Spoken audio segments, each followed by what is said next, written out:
به جای اینکه تلاش کنی اتفاقات بیرون رو جوری رقم بزنی که تو خوشت میاد، یه کاری کن که اتفاقات بیرون هر جور رقم میخورن تو خوشت بیاد.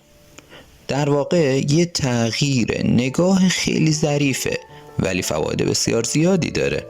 من جمله این که خب توجهت رو از روی چیزهایی که تو کنترلی روش نداری که از اتفاقات بیرونی میاد، در واقع میاری روی چیزی که تو روش کنترل داری که اتفاقات درونیته. مثلا به جای اینکه از روزهای بارونی خوشت نمیاد بعد بشینی و دعا کنی که بارون نیاد، بیا یه کاری بکن که از روزهای بارونی خوشت بیاد.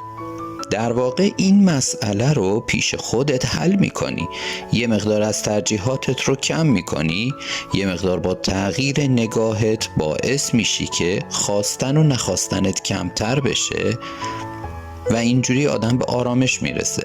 نه اینکه اتفاقات بیرونی رو کاری کنی که با خواسته ها و ناخواسته های تو جور در بیاد. متوجهی؟